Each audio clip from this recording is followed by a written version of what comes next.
ଚେନ୍ନାଇ ବିରୁଦ୍ଧ ମ୍ୟାଚ୍ ହାରିବା ସହିତ ମୁମ୍ବାଇ ଇଣ୍ଡିଆନ୍ସର ପ୍ଲେ ଅଫ୍ ଆଶା ମଉଳି ଯାଇଛି। 5 ଥରର ଚାମ୍ପିୟନ୍ ଦଳ ମୁମ୍ବାଇ ଇଣ୍ଡିଆନ୍ସ ଦଳ ଏକ ମାମୁଲି ଦଳ ଭଳି ନଜର ଆସିଛି ଚଳିତ IPLରେ।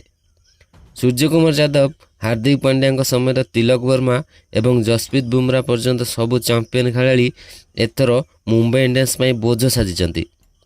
ଯେଉଁଠି ମୁମ୍ବାଇ 20 ଓଭର ଖେଳି ମାତ୍ର 159 ରନ୍ରେ ତା'ର ମୂଲ୍ୟବାନ 7 ୱିକେଟ୍ ହରାଇଥିଲା, ସେଠି ଚେନ୍ନାଇ ଏହି 160 ରନ୍ର ଲକ୍ଷ୍ୟକୁ ମାତ୍ର 2 ୱିକେଟ୍ ହରାଇ ହାସଲ କରିନେଇଛି।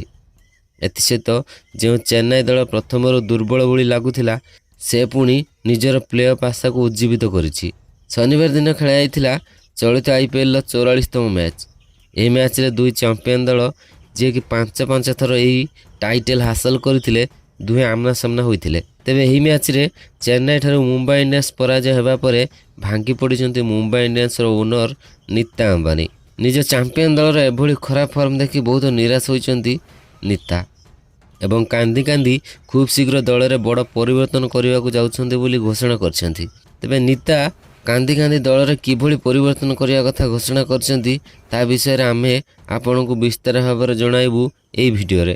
କିନ୍ତୁ ଏହା ପୂର୍ବରୁ ଆପଣମାନେ ଯଦି IPLକୁ ଭଲ ପାଉଛନ୍ତି, ତାହେଲେ ଦୟାକରି ଭିଡ଼ିଓକୁ ଲାଇକ୍ କରିଦିଅନ୍ତୁ ଏବଂ ଏଥର IPLରେ କେଉଁ ବ୍ୟାଟ୍ସମ୍ୟାନ୍ ଅରେଞ୍ଜ କ୍ୟାପ୍ର ବିଜେତା ହୋଇପାରିବେ, ନିଜର ମୂଲ୍ୟବାନ ମତାମତ ଦୟାକରି କମେଣ୍ଟ କରି ଜଣାନ୍ତୁ। ଦର୍ଶକ ବନ୍ଧୁ, ଚେନ୍ନାଇର MS ଚିଦାମ୍ବରମ୍ ଷ୍ଟାଡିୟମରେ ଯେତେବେଳେ ଟସ୍ ହୋଇଥିଲା, ତ ମୁମ୍ବାଇ ଇଣ୍ଡିଆନ୍ସ ଟସ୍ ଜିତି ବୋଲିଂ କରିବା ନିଷ୍ପତ୍ତି ନେଇଥିଲା। ତେବେ ମୁମ୍ବାଇର ଏହି ନିଷ୍ପତ୍ତି ହିଁ ମୁମ୍ବାଇକୁ ବ୍ୟାକ୍ଫୁଟକୁ ଠେଲି ଦେଇଥିଲା। ନିଜ ଇନିଂସର 2 ଓଭରରେ ୱିଲ୍ ଜ୍ୟାକ୍ସଙ୍କ ଅଂଶୁଲ କମ୍ବୋଜଙ୍କ ବଲ୍ରେ ଆଉଟ୍ ହୋଇ ପାଭିଲିୟନ୍ ଫେରିଥିଲେ। ନମନ ଧୀର ଏବଂ ରିକେଲଟନଙ୍କୁ ଛାଡ଼ିଦେଲେ ଅନ୍ୟ କୌଣସି ବ୍ୟାଟର ଏତେ ଭଲ ଖେଳ ଦେଖାଇ ପାରିନଥିଲେ।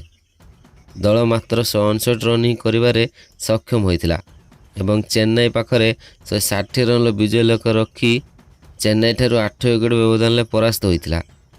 ତେବେ ଚେନ୍ନାଇ ବିରୁଦ୍ଧ ଏହି ଲଜ୍ଜାଜନକ ପରାଜୟ ପରେ ମୁମ୍ବାଇର ଓନର ନୀତା ଅମ୍ବାନୀ ବହୁତ ନିରାଶ ହୋଇଥିଲେ ଏବଂ ନିଜ ଦଳକୁ ନେଇ ଏକ ବଡ଼ ଘୋଷଣା କହିଥିଲେ, ଆମ ଦଳର ପ୍ରଦର୍ଶନ ଏଥର ଏତେ ଭଲ ହୋଇନାହିଁ। ଏଥରର ପ୍ରଦର୍ଶନ ପାଇଁ ଆମର ଅନେକ ଖେଳାଳି ଦାୟୀ। ମୁଁ ବହୁତ ଦୁଃଖିତ। ଆମ ଦଳର ଖେଳାଳିମାନେ ଏଥର ଉଚ୍ଚକୋଟୀର ଖେଳ ଦେଖାଇ ପାରିଲେ ନାହିଁ। ଏଥର ଆମେ ପ୍ଲେ ଅଫ୍ ରେସ୍ରୁ ସମ୍ପୂର୍ଣ୍ଣ ବାଦ ପଡ଼ିସାରିଛୁ। ତେବେ ଏଥିପାଇଁ ଆମର ବହୁତ ନାମୀ ଦାମୀ ଖେଳାଳିମାନେ ଦାୟୀ। ଆସନ୍ତା ସିଜିନ୍ ପାଇଁ ଆଉ ମୁଁ ସେଇ ଭୁଲ କରିବି ନାହିଁ। ଏହି ନାମୀ ଦାମୀ ଖେଳାଳିମାନଙ୍କୁ ମୁଁ ଆଉ ମୋ ଦଳରେ ରଖିବାର ଇଚ୍ଛା ନାହିଁ। ଏହି ନାମୀ ଦାମୀ ଖେଳାଳିମାନଙ୍କ ମଧ୍ୟରେ ଅଛନ୍ତି ସୂର୍ଯ୍ୟକୁମାର, ତିଲକ, ପାଣ୍ଡ୍ୟା, ବୁମରାଙ୍କ ପରି ବହୁତ ବଡ଼ ଖେଳାଳି। ତେବେ ଖାସ୍ କରି ସୂର୍ଯ୍ୟକୁମାର ଯାଦବଙ୍କ ପାଖରୁ ଆମ ଦଳ ବହୁତ ଆଶା ରଖିଛି, କିନ୍ତୁ ଚଳିତ IPLରେ ସେ ଆମକୁ ବହୁତ ନିରାଶ କରିଛନ୍ତି। ଏଥିସହିତ ଯଶପ୍ରୀତ ବୁମରା ମଧ୍ୟ ଏଥର ୱିକେଟ୍ ନେବାରେ ବିଫଳ ହୋଇଛନ୍ତି। ଆପଣ ବିଶ୍ୱର 1 ନମ୍ବର ବୋଲର, କିନ୍ତୁ ଚଳିତ IPLରେ ଏପର୍ଯ୍ୟନ୍ତ ଖେଳିଥିବା 8ଟି ମ୍ୟାଚ୍ରେ ମାତ୍ର 2ଟି ୱିକେଟ୍ ନେବାରେ ସଫଳ ହୋଇଛନ୍ତି ଯଶପ୍ରୀତ ବୁମରା। ଏଥିସହିତ ପାଣ୍ଡ୍ୟା ମଧ୍ୟ ଏଥର ସେତେ ଭଲ ଖେଳ ଦେଖାଇ ପାରିନାହାନ୍ତି।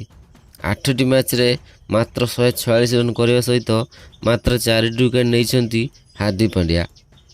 ଏବେ ଏଭଳି ହେଲେ ଦଳ କିଭଳି ପ୍ଲେ ଅଫ୍ରେ ପହଞ୍ଚିବ? ତେବେ ଏହିସବୁ ଦେଖିବା ପରେ ମୁଁ ହତାଶ ହୋଇପଡ଼ିଛି। ଆସନ୍ତା ସିଜିନ୍ ପାଇଁ ମୁଁ ଆମ ଦଳରେ ବହୁତ ପରିବର୍ତ୍ତନ କରିବାକୁ ଯାଉଛି, ଯାହା ବିଷୟରେ ଆମ ପକ୍ଷରୁ ଖୁବ୍ ଶୀଘ୍ର ସୂଚନା ଦିଆଯିବ। ତେବେ ଦର୍ଶକ ବନ୍ଧୁ, ନୀତା ଅମ୍ବାନୀ ଆସନ୍ତା ସିଜିନ୍ ପାଇଁ ଦଳରେ କ'ଣ ପରିବର୍ତ୍ତନ କରିବେ, ଦୟାକରି ନିଜର ମୂଲ୍ୟବାନ ମତାମତ କମେଣ୍ଟ କରି ଜଣାନ୍ତୁ।